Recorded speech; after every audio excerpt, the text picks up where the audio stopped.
À l'aube, la ville de Dry Creek paraissait presque paisible. La poussière n'était pas encore soulevée.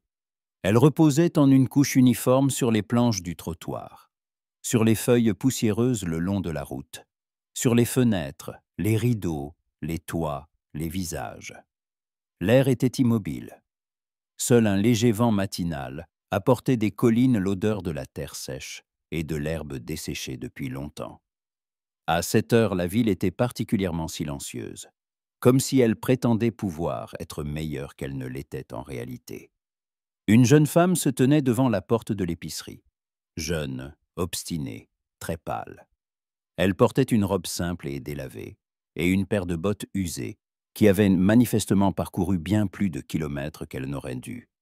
Dans sa main, elle tenait une bague, petite, avec un anneau lisse et une petite pierre, sans rien de remarquable, si ce n'est la force avec laquelle elle la serrait.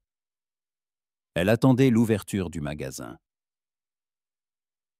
Et, de toute évidence, ce n'était pas la première fois. Lorsque le bruit des serrures et le grincement de la porte se firent enfin entendre, elle s'avança. « Bonjour, dit-elle. » Sa voix était basse, fatiguée, mais stable. « Je voudrais échanger cette bague contre un peu de nourriture. Quelques haricots, peut-être, du pain. » Le propriétaire, Henry Jenkins, un homme au ventre proéminent et au regard habitué à voir la misère, jeta un coup d'œil à sa paume, puis à son visage. « Je ne prends pas l'or, mademoiselle. Ni les bagues, ni les boucles d'oreilles, ni le reste. Ce n'est pas une bijouterie ici, et qui pourrait dire si c'est du vrai ou non. » Elle hocha la tête, sans se justifier, sans insister. Elle le remercia simplement et s'éloigna. Chez le boucher, elle entendit presque la même chose, mais en plus sec. Au restaurant, on lui proposa de payer en nature. Elle sortit sans un mot. Vers midi, elle n'essaya plus d'entrer nulle part. Elle était simplement assise sur les marches d'une vieille grange, le regard fixé sur la poussière. Elle tenait toujours la bague dans sa main comme si elle lui réchauffait les doigts, bien que le soleil rendît déjà l'air lourd et brûlant. Il la vit par hasard, comme on repère un animal sauvage, non pas avec les yeux, mais avec une sensation au creux du ventre. Elle était assise, immobile, comme une partie de cette terre, pâle, usée jusqu'à une fine transparence. Il y avait dans son visage quelque chose d'obstiné, mais pas de méchant, quelque chose qui l'empêchait de demander, même quand il le fallait. Il était à cheval et s'arrêta près du puits. Sa selle était vieille, comme lui. Un cow-boy, mais pas de ceux des histoires de foire. De ceux qui parlent peu, travaillent qu'à de leurs mains, vivent seuls. Il s'appelait Roy. Il ne se souvenait pas de la dernière fois qu'il avait prononcé son nom à voix haute, peut-être un mois, peut-être un an. Il descendit de cheval et versa de l'eau dans l'abreuvoir. La jeune femme leva les yeux, pas tout de suite, sans crainte. Elle déplaça simplement son regard. Il ne s'approcha pas plus que nécessaire, pas au point de l'effrayer, mais assez pour qu'elle sache qu'il la voyait. « Bonjour, » dit-il. « On dit en ville que vous essayez de vendre une bague. » Elle hocha la tête, ne demanda pas comment qu'il le savait. Ici, les rumeurs voyageaient un peu plus vite que le courrier. « Je n'ai pas besoin d'or, » dit-il calmement. « Je l'ai compris, » répondit-elle. « Personne n'en a besoin. »« J'ai besoin de nourriture » ajouta-t-elle après une pause. « Juste un peu. Je ne cherche pas l'aumône, et je n'ai pas l'intention de... » Elle hésita, cherchant le mot. « Je n'ai pas l'intention de payer avec mon corps.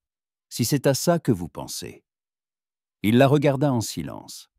Elle soutint son regard, mais ses yeux étaient fatigués. Pas par manque de sommeil, par une route trop longue.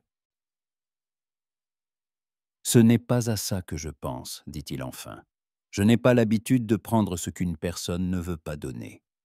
Surtout d'une femme à qui il ne reste qu'une peau fine et une bague dans le poing. » Pour la première fois, elle esquissa un léger sourire. Très léger. Mais il le remarqua. « D'où venez-vous » demanda-t-il. « De Rolling Flats, à pied, avec une charrette. Le cheval est mort le deuxième jour. Le reste, je l'ai fait à pied. C'est presque 40 miles. Oui, j'ai marché longtemps. Et je crois, sans vraiment savoir pourquoi. Il ne posa pas de questions inutiles. Certaines personnes avaient simplement besoin de marcher jusqu'à ce que la route s'arrête. « J'ai une maison, dit-il. Rien d'extraordinaire. Le toit fuit, la clôture est de travers. Mais l'eau est propre. J'ai un peu de nourriture. Je ne promets rien, sauf le silence et du travail. Si vous voulez, vous pouvez venir avec moi. Ni comme une épouse, ni comme une servante, simplement comme une personne. » Elle resta silencieuse un long moment. Elle regardait la bague dans sa paume. « Et pourquoi auriez-vous besoin de moi ?» demanda-t-elle. « Si ce n'est ni comme épouse ni comme servante. » Il jalossa les épaules. « Ce n'est pas l'or que je veux, c'est toi, pas pour quelque chose. Simplement, tu es là. Et j'ai été seule trop longtemps. » Ces mots se restèrent en suspens dans l'air. Elle le regarda attentivement, comme pour deviner s'il mentait, s'il n'avait pas perdu l'habitude de sa propre voix. Mais il n'y avait en lui ni désir ni ruse, seulement de la fatigue, et une solitude qu'elle reconnut immédiatement. « Comment vous appelez-vous » demanda-t-elle. « Roy. Et moi Mary. » Ils restèrent ainsi un moment, sous le soleil qui commençait à chauffer pour de bon. Puis, elle se leva. Il lui tendit sa gourde. Elle but en silence, la lui rendit. « Montrez-moi le chemin. » Il hocha la tête. Ils partirent ensemble sans se presser. La route s'étendait vers les collines, où tout devenait plus calme. Elle rangea la bague dans sa poche. Elle n'en avait plus besoin pour l'instant. La maison de Roy se trouvait à la lisière sud du plateau, là où la terre devenait un peu plus meuble et où la poussière se déposait dans les creux. Là, parmi les buissons penchés et les arbres solitaires, coulait un ruisseau qui est peu profond, presque à sec en été, mais qui poursuivait obstinément son chemin entre les pierres. La maison avait été construite il y a longtemps, par son père, en cèdre et en calcaire local. Depuis, personne ne l'avait rénovée. Elle n'était pas belle, plutôt vivante. Le genre de maison qui ne peut exister que si quelqu'un y a longtemps gardé le silence. Manger sur le même tabouret, bu dans la même tasse, et réparer le toit non pas pour qu'il soit neuf, mais pour que l'eau ne tombe pas directement sur le lit. Quand Mary et lui s'approchèrent, le soleil était déjà haut. Roy enleva la selle de son cheval et le plaça à l'ombre sous un auvent. Mary se tenait un peu à l'écart, regardant la maison. Son regard ne trahissait aucune déception, plutôt une familiarité, comme si elle avait déjà vu de telles maisons et y avait vécu ou aurait aimé le faire. « Tu peux rester aussi longtemps que tu le voudras, » dit Roy sans la regarder. Il s'occupait de la bride, sa voix était calme. « Ou partir quand tu sentiras que c'est le moment.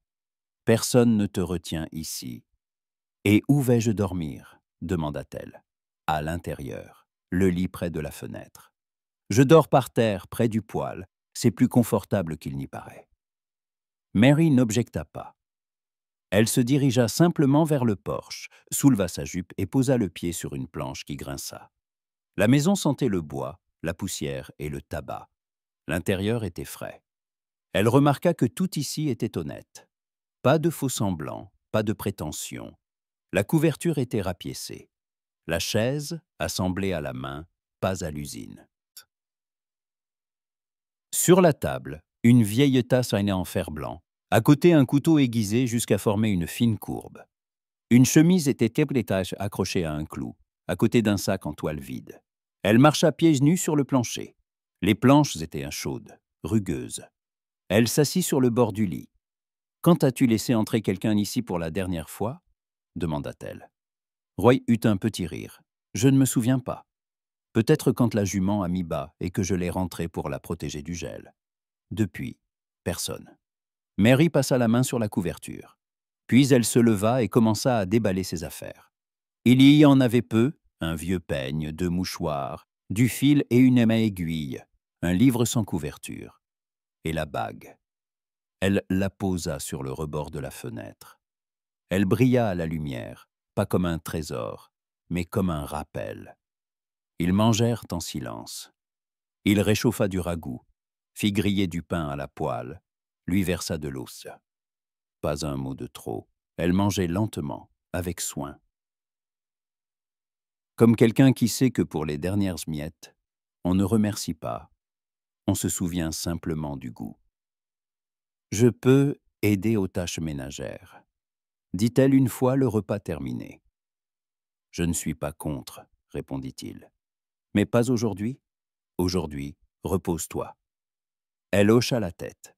Il fut de nouveau surpris de la facilité avec laquelle elle acceptait les règles, sans discuter, mais sans non plus se soumettre. Comme si elle avait son propre code intérieur, et que ses ordres n'entraient pas en conflit avec lui. « As-tu toujours vécu seul ?» demanda-t-elle le soir, alors qu'ils étaient assis sur le porche, regardant le ciel s'assombrir. « Presque toujours. Un cousin passe parfois, mais rarement. Je descends en ville quand c'est vraiment nécessaire. Le reste du temps, tout est simple ici, direct et sans surprise. Et moi, je suis une surprise? Tu n'es ni une route poussiéreuse, ni une journée de canicule. » Alors oui, elle sourit, mais pas avec gêne, plutôt avec gratitude. C'était probablement la première personne depuis longtemps qui n'essayait pas de lui prendre quelque chose. « Je me suis mariée à 19 ans, dit-elle soudain. Sa voix était égale, son regard perdu au loin. Il était forgeron, un homme bon, pas brutal, juste trop silencieux. Nous avons vécu 3 ans ensemble, puis il était mort de la fièvre. Mon père voulait que je me remarie avec le boucher de la ville. Je suis parti, avec la bague et une charrette, et puis la charrette s'est cassée. » Roy écoutait, sans l'interrompre. « Et toi ?» demanda-t-elle. « Tu as eu quelqu'un ?» Il resta longtemps silencieux. « Enchinika, il y a longtemps, dit-il. Mais j'ai fait beaucoup de choses de travers. Et j'ai compris trop tard. Après ça, j'ai décidé qu'il valait mieux vivre seul qu'avec la culpabilité. » Ses doigts se crispèrent sur le bord du plaid. Elle ne demanda pas de détails. Le vent se leva de la plaine, apportant une odeur de terre humide. C'était un moment étrange. Le silence entre eux n'était pas vide. Il était humain. Il ne venait pas de la gêne, mais de la confiance. Avant de dormir, elle demanda « Qu'est-ce que tu voulais dire quand tu as dit que c'était moi que tu voulais ?» Il ne la regardait pas.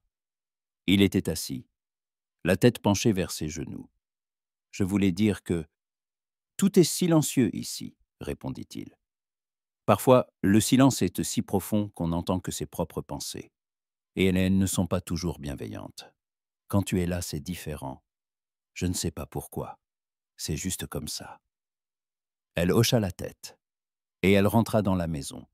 Lui resta assis sur le porche, regardant la brume monter au-dessus du ruisseau. Le ciel s'assombrit dès l'aube. Il y avait dans cela une sorte de soulagement. Le ciel avait enfin cédé. Depuis plus d'une semaine, une chaleur sèche et lourde s'était installée. La terre s'était craquelée, l'herbe avait jauni, et même les oiseaux semblaient chanter plus doucement. Et maintenant, au-dessus des montagnes, des nuages s'accumulaient, denses, d'un bleu sombre, comme de vieux hématomes. Mary se réveilla tôt. Il faisait lourd dans la maison. Elle resta allongée, les yeux fermés, écoutant les pas de Roy sur le porche. Il se levait chaque jour à la même heure, préparait un café fort, sortait et restait assis jusqu'au lever du jour. Parfois, il réparait la clôture. Parfois, il restait simplement silencieux. Mais chaque matin commençait par le silence. Elle enfila sa robe et sortit pieds nus. La fraîcheur de la nuit persistait encore sur le sol. Il entendit ses pas, mais ne se retourna pas. « Il va pleuvoir aujourd'hui, dit-il. » Sa voix était rauque, à peine réveillée. « Ce serait bien, » répondit-elle. « Je ne me souviens plus de l'odeur de la terre mouillée. » Il lui tendit une tasse. Le café était amer et brûlant. Ils restèrent assis l'un à côté de l'autre, sans parler. Le silence matinal entre eux n'était plus pesant. Il était devenu quelque chose de commun, comme une couverture sous laquelle on pouvait s'abriter de tout. Après le petit déjeuner, ils allèrent réparer le toit. La veille au soir, Roy avait remarqué une fuite près du mur arrière. Mary l'aidait à apporter les planches, tenait l'échelle, lui passait le marteau. Elle faisait tout calmement, sans mouvement superflu, sans agitation. Pas une seule fois, elle ne demanda pourquoi, ne se plaignit. Il voyait que c'était difficile pour elle. Ses épaules lui faisaient mal, la peau de ses paumes était irritée. Mais elle ne s'arrêtait pas. « Tu n'es pas obligé », lui dit-il à un moment. Elle le regarda calmement. « Je ne le fais pas par devoir. Simplement, je veux que le toit ne fuit pas. C'est aussi un peu ma maison maintenant. Tant que je suis là. » Roy hocha la tête. Il n'était pas habitué à ce genre de « tant que ». D'habitude, les gens partaient tout de suite ou restaient en état exigeant. Mais elle était simplement là. Et cela suffisait. Vers le soir, la pluie se mit effectivement à tomber. Elle n'arriva pas brusquement. D'abord, le vent se renforça, puis le ciel devint gris, et ce n'est qu'ensuite que de lourdes et lentes gouttes commencèrent à frapper le toit. Ils étaient assis sur le porche et écoutaient la pluie marteler le bois. L'air devint frais, vivifiant, et il s'en dégagea cette odeur que Mary attendait, l'odeur de la terre mouillée, imprégnée d'été. « J'aimais la pluie quand j'étais enfant, » dit-elle. « Je m'allongeais sur le porche, je tendais les bras, et je pensais que si la pluie avait tout ce qu'il y avait en moi, je deviendrais plus légère, plus pure. »« Et c'est arrivé ?» demanda-t-il. « Non, mais c'est devenu moins lourd. » Il regardait droit devant lui, pas vers elle. Sa main reposait à côté de lui, sur une planche. Elle approcha la sienne, lentement, avec hésitation, sans le toucher. Elle la posa simplement à côté. Leurs doigts ne se touchaient pas, mais ils étaient plus proches que jamais. « As-tu peur, Roy ?» demanda-t-elle. Sa voix était à peine audible sous le bruit de la pluie. Il ne répondit pas tout de suite. Il but une gorgée de son café refroidi, posant la tasse sur une marche. « J'ai peur, » dit-il. « J'ai peur que tout ça soit trop, que je me sois habitué à la solitude comme à ma propre maison. Et si tu pars, je ne pourrai plus revenir à ce qui était avant. » Elle resta silencieuse. Il tourna la tête, et pour la première fois, il vit qu'il n'y avait pas de peur dans ses yeux. Il y avait autre chose, de la force et de la tristesse, et peut-être du pardon. « Je ne veux pas être juste un moment dans ta vie, » dit-elle. « Je suis fatiguée d'être un intervalle ou une erreur. »« Tu n'es pas une erreur, » répondit-il. « Si tu restes, ce ne sera pas parce que je suis seul, mais parce qu'avec toi, le silence est devenu chaleureux, pas assourdissant. » Elle sourit, très doucement. La nuit, la pluie s'intensifia. Roy dormait près du poêle, mais ne parvenait pas à trouver le sommeil. Il l'entendait se retourner dans son lit. Une fois, elle se leva, traversa la pièce pieds nus, puis se recoucha. Il se leva et s'approcha de la fenêtre. La pluie battait contre la vitre. Dehors, le ruisseau avait débordé, ses détriaux troubles scintillaient. La maison semblait être une île. Il retourna à sa paillasse, s'assit sur le bord. Une minute plus tard, il entendit sa voix. « Roy ? Oui ? Voudrais-tu juste t'asseoir à côté de moi ?» Il ne répondit pas. Il se leva, s'approcha du lit et s'assit sur le bord. Elle ne le regardait pas. Il ne la touchait pas. Mais ils étaient proches. Ils restèrent ainsi jusqu'à ce que la pluie se calme, jusqu'à ce que la grisaille de l'aube apparaisse à la fenêtre, jusqu'à ce qu'il devienne clair dans la maison qu'ils n'étaient plus deux solitudes, mais quelque chose de commun, silencieux. authentique, et peut-être vulnérable, mais vivant. Plusieurs semaines s'étaient écoulées depuis le jour de la première pluie. La terre avait de nouveau séché, l'herbe jaunie, mais il restait quelque chose de nouveau dans l'air, comme si la pluie n'avait pas seulement lavé la poussière, mais aussi une partie de la lourdeur qui pesait sur la maison. Ils vivaient ensemble. Pas comme mari et femme, le mot « nous » n'avait jamais été prononcé, mais tout ce qui se passait entre eux était réciproque. Il préparait le café pour deux. Elle réparait la manche déchirée de sa chemise sans demander la permission. Il mangeait, parlait un peu, travaillait beaucoup. Roy clouait de nouvelles planches sur le toit de la grange. Pendant ce temps, Mary lavait le sol de la maison. Tout était fonctionnel. Tout semblait établi depuis longtemps, comme si cela avait toujours été ainsi. Et c'est là que résidait le danger. Y es-tu et enfonce les clous trop profondément, dit-elle en s'approchant de la grange avec un seau. Il leva les yeux.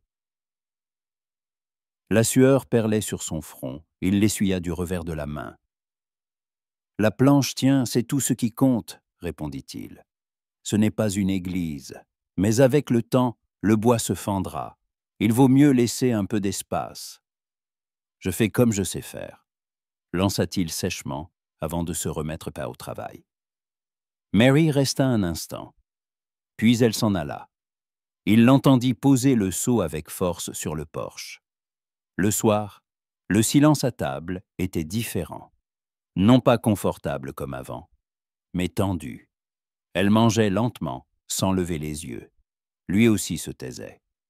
Ce n'est qu'au milieu du dîner qu'il dit « Désolé » pour le ton. Elle hocha la tête. « Moi aussi, je suis désolé. Je n'aurais pas dû te dire comment faire ton travail. » Il posa sa cuillère, repoussa son assiette. « C'est juste que, quand quelqu'un commence à remarquer comment tu enfonces les clous, ça veut dire qu'il est déjà trop proche. Et je ne sais pas toujours comment gérer ça. » Elle leva les yeux. « Je ne veux pas de mur entre nous, Roy, mais je ne veux pas les briser de force. Je suis juste là, pas pour t'apprendre à vivre, mais pour être. » Il hocha la tête, puis il se leva et sortit. La nuit était déjà tombée, mais il ne faisait pas froid. L'air était sec et chaud. Il se tenait près du porche, regardant le ruisseau, et pensait « Pourquoi est-ce que si difficile de dire des choses simples ? Pourquoi a-t-on peur d'être en paix aux côtés de quelqu'un qu'on commence à aimer ?» Le lendemain matin, elle sortit dans la cour et le vit à l'ombre d'un vieil orme. Il rabotait une planche. À côté de lui, des clous, un marteau, une scie. « Qu'est-ce que tu fais ?» demanda-t-elle en plissant les yeux à cause du soleil. « Un banc. » Elle s'approcha. Il ne la regardait pas, mais continuait son travail. « On en a un vieux. Celui-ci sera pour toi, sous la fenêtre où tu lis, pour que tu puisses t'asseoir si le soleil n'est pas trop fort. » Elle ne dit rien. Il poursuivit « Je n'aime pas demander pardon, mais parfois, c'est tout ce que je sais faire. » Je me suis dit que peut-être un banc le dirait mieux que des mots. Mary s'assit à côté de lui, observant ses mains travailler le bois. Comment il mesurait, ponçait, enfonçait, les clous, avec soin, pas trop profondément. « C'est déjà mieux, » dit-elle doucement. « Les clous sont bien placés. » Il eut un petit rire. « J'apprends. Et moi, j'attends, sans pression.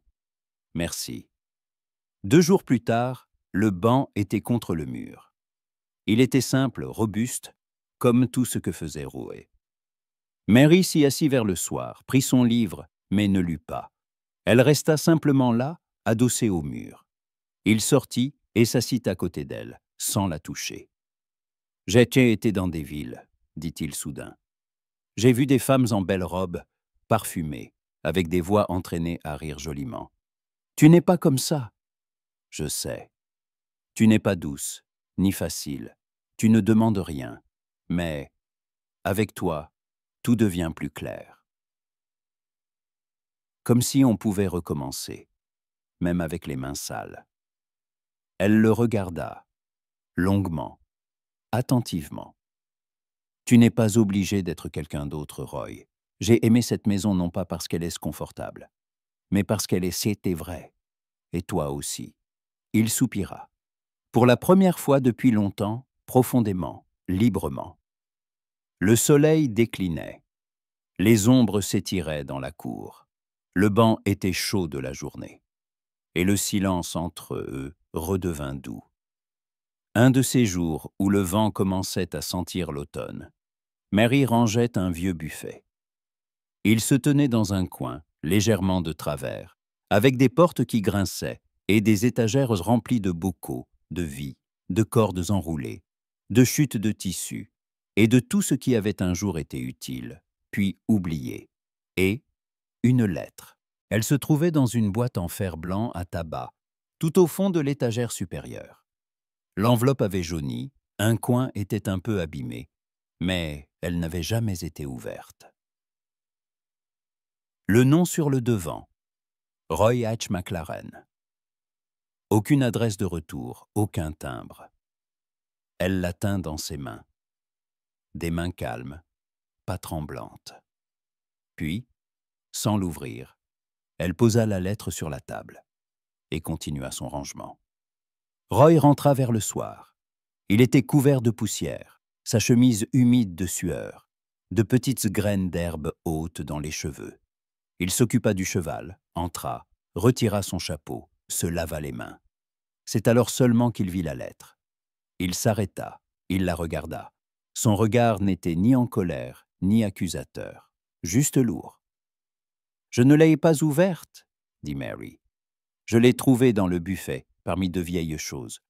J'ai senti que ce n'était pas à moi de le faire. Alors, je l'ai laissée là. » Il s'approcha, mais ne toucha pas l'enveloppe. « Je me souviens d'elle, » dit-il. « Elle est là depuis longtemps. Je savais de qui elle venait, et je savais probablement ce qu'il y avait à l'intérieur. C'est pour ça que je ne l'ai jamais lue. » Elle attendit, sans l'interrompre. « Elle s'appelait Hannah, » poursuivit-il. « Nous étions ensemble à une époque où je pensais encore savoir aimer sans m'attacher.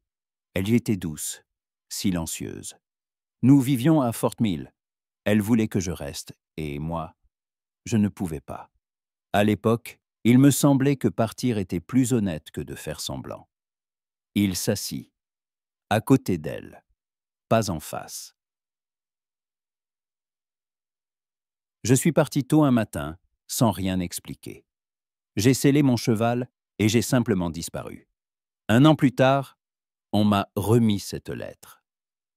Un homme avec qui j'avais travaillé l'avait apportée de la ville. J'ai pris l'enveloppe et je ne l'ai pas ouverte.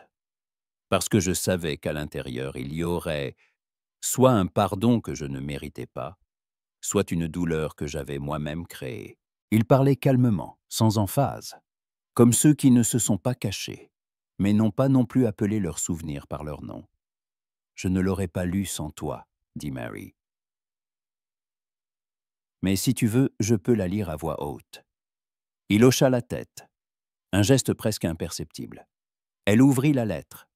Le papier était sec, fragile. Il sentait la poussière enfermée. Elle déplia la feuille. L'écriture était large, régulière. Elle commença à lire, sans se presser. « Roy, je ne sais pas si cette lettre te parviendra, mais si c'est le cas, je veux que tu l'apprennes de moi. Je t'en ai longtemps voulu. Puis, j'ai simplement commencé à me lever le matin et à vivre, sans toi. Je ne te demande pas d'explication. Je ne te demande pas de revenir. Mais il fallait que je te le dise. Je suis enceinte. Ce n'est ni une menace, ni une plainte. C'est juste la vérité. Je mettrai cet enfant au monde, parce qu'il est une partie de moi, et parce que quand je t'aimais encore, je savais que rien de ce qui arriverait ne serait vain. Fais en sorte de garder au moins une de mes lettres. » Hannah Mary termina, plia soigneusement la feuille et la posa à côté de lui. Il était assis en silence, le dos droit, les mains jointes. Sur son visage, ni choc, ni peur. Juste le silence, comme celui qui suit un grand vent, quand tout autour se calme. « Je ne savais pas, » dit-il enfin. « Rien, ni pour l'enfant, ni pour ce qu'elle écrivait. Je n'ai même pas essayé de savoir. Maintenant, tu sais, répondit-elle. Qu'est-ce que tu vas faire de ça? Il ne savait pas. C'était évident. Il se leva, fit quelques pas dans la pièce, s'arrêta à la fenêtre. Dehors, dans le creux du terrain, le ruisseau recommençait à se remplir. Après la pluie de la veille, la terre rendait son eau, d'Ardit son eau, comme si elle rendait ses souvenirs. Je pense qu'il doit être grand maintenant, dit Roy. Peut-être qu'il vit quelque part à l'est, ou ici tout près. Peut-être qu'il a une femme, ou non. Peut-être qu'il déteste un nom qu'il ne connaît pas. Il se tourna vers elle. Maxi, ya Satatsu, j'aimerais le retrouver. Pas pour lui dire quelque chose. Juste pour savoir. Le voir. Au moins une fois. Elle s'approcha. Ne le prit pas dans ses bras. Elle posa simplement sa main sur son épaule. C'est ta décision. Je ne te dirai pas ce qui est que c'est bien ou mal. Mais tu as gardé cette lettre, Roy, toutes ces années. Ça veut dire qu'une partie de toi est restée avec elle. Et avec lui. Tu n'es pas en colère? Non. Tout le monde a dans son passé des choses mais difficiles à dire. Tu m'as permis de savoir. Et ça me suffit. Plus tard, quand il sortit, elle rangea la lettre dans une boîte et la posa sur le rebord de la fenêtre. Elle ne la cacha pas, ne l'enferma pas. Elle la laissa simplement là où la lumière tombait doucement, mais directement. Il revint, posa une tasse de café à côté et s'assit. « Je veux planter un arbre, » dit-il. « Lequel ? Un pommier, près du ruisseau. Il ne poussera peut-être pas, mais ça vaut la peine d'essayer. » Elle hocha la tête, et ce fut le début de quelque chose de nouveau. Pas l'oubli, mais une vie aux côtés de ce qui avait été et de ce qui pouvait encore être. Ils choisirent un endroit un peu à l'écart de la maison, là où le ruisseau formait un coude et où la terre se souvenait encore de l'humidité des dernières pluies. Il y faisait toujours un peu plus frais, et le vent des collines y soufflait plus doucement, comme s'il était lui aussi fatigué. Roy creusait en silence. Non pas qu'il ne sût que dire, simplement, certains gestes n'ont pas besoin de mots. Il avait les épaules solides, la main habituée à la pelle. Mais la terre se montra tenace, pleine de pierres, de racines sèches d'herbes qui s'y étaient accrochées comme pour ne pas céder la place à quelque chose de nouveau. Mary était assise sur une vieille caisse et tenait le jeune arbre. Fin, avec 2 pousses vertes et une motte de terre à la racine. Elle l'avait acheté à un marchand ambulant quelques jours plus tôt. Non pas qu'elle voulût un jardin, elle n'avait simplement pas pu passer à côté. Elle avait demandé comment s'en occuper, avait mémorisé les conseils, l'avait enveloppé dans de la toile de jute. « Il faut creuser plus profond, » dit-elle quand il s'arrêta. Il s'essuya le front. « Je sais. La racine doit se sentir chez elle, pas comme une invitée. » Elle sourit, un peu, doucement. « As-tu déjà planté quelque chose ?» Il secoua la tête. « Je n'ai eu qu'à enterrer des choses, des chevaux, des chiens, un homme une fois, mais jamais planté. Je ne savais pas faire. Je n'en voyais pas l'intérêt.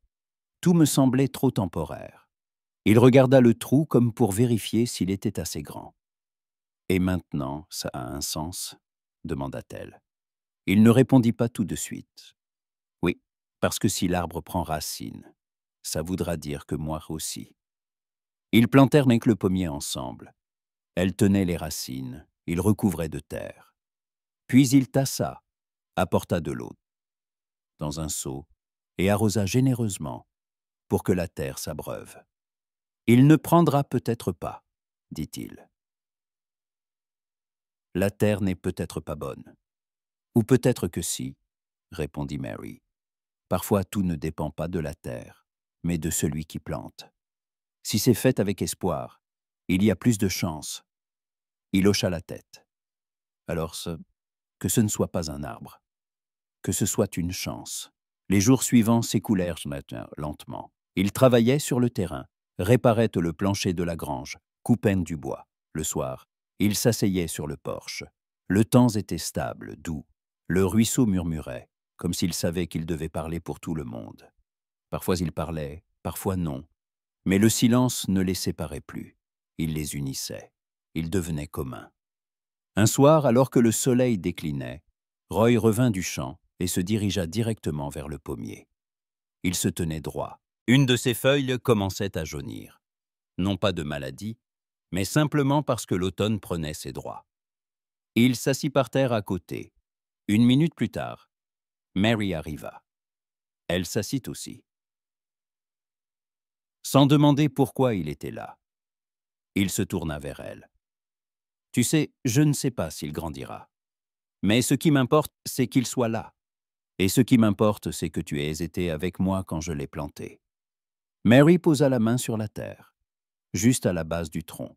« Je resterai, Roy, pas pour toujours, pas comme un serment, mais simplement, tant que nous sentirons tous les deux que c'est juste. » Il la regarda, lentement, attentivement. « Je ne cherche pas de promesses. Je cherche une personne qui dit « Je suis là » et qui l'est. Non pas par devoir, mais par envie. Alors, je suis là. » Il hocha la tête et ne dit plus rien, parce que parfois, l'essentiel a déjà été dit. À partir de ce jour, chaque matin, avant d'aller voir son cheval ou d'entrer dans la grange, il s'approchait du pommier, en silence. Parfois il lui donnait de l'eau, parfois il le regardait simplement. Et Mary savait, il ne vivait plus dans le passé, et il n'avait plus peur de l'avenir. Il vivait ici, avec elle, avec le pommier, avec une maison où il y avait désormais le souffle de 2 personnes. Il le vit à la foire, par hasard. Il ne le cherchait même pas. Il passait simplement devant un étal de cuir de céleri, choisissant une nouvelle boucle de ceinture. Le soleil lui tapait dans les yeux. Quelqu'un riait près d'un stand de limonade. Et dans cette agitation, il faillit passer à côté. Presque. Mais son regard s'accrocha à un visage. Pas jeune, mais pas encore vieux. Des pommettes saillantes. Les mêmes yeux gris qu'il voyait chaque jour dans le miroir.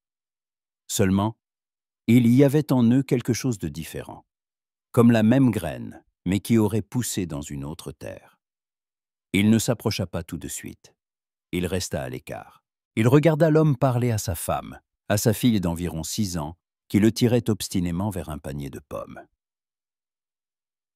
Et tout était si ordinaire, si paisible, qu'il sentit son poing se serrer, non de colère, mais d'une gratitude non sollicitée, forte et pesante. Puis, il finit par s'approcher. « Pardonnez-moi, dit-il. N'auriez-vous pas eu une mère nommée Hannah ?» L'homme se retourna. Son regard était méfiant, mais pas hostile. Il regarda le visage de Roy, et quelque chose en lui vacilla. « Si, elle est morte il y a 4 ans. Je suis désolé, dit Roy. C'était une femme bien, un silence. Puis, et vous, qui êtes-vous, qui êtes-vous » Roy le regarda calmement, sans gêne. Sa voix était égale. « Je m'appelle Roy McLaren, et si Hannah t'a un jour dit que tu n'avais pas grandi seul, alors il est possible que je sois ton père. » L'homme ne répondit pas tout de suite. Il jeta un regard vers sa femme, qui semblait avoir tout compris, mais n'intervint pas. À côté d'eux, la petite fille tenait une pomme dans ses mains.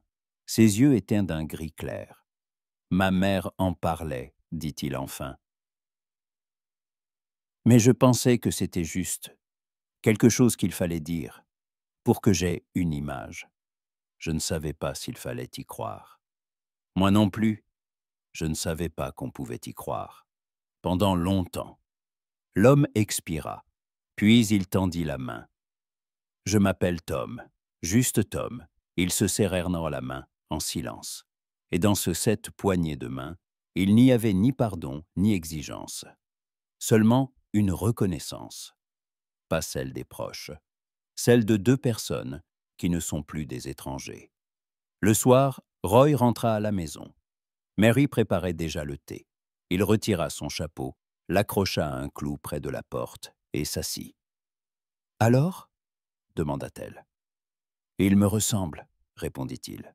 « Pas seulement le visage. Il me ressemble dans sa façon de regarder. Droit, sans peur. »« Tu le lui as dit ?»« Oui, il savait aussi. Simplement, il n'était pas sûr qu'on pouvait me faire confiance. Ah, et maintenant, il soupira, fatigué, mais d'une fatigue légère. Maintenant, on verra. Je ne suis pas pressé, mais s'il vient ici, je serai heureux. Et s'il ne vient pas, je serai heureux quand même. Je l'ai retrouvé, il est vivant, c'est un homme bien, et c'est plus que ce que j'espérais. Elle s'approcha et s'assit à côté de lui. Je suis contente que tu y sois allé. Il regarda par la fenêtre, derrière le pommier, les premières feuilles tombaient. Moi aussi, dit-il, parce que maintenant j'ai un arbre, une maison, toi, et quelqu'un dans ce monde qui a les mêmes yeux. Et il lui prit la main, simplement, sans un mot, et c'était suffisant.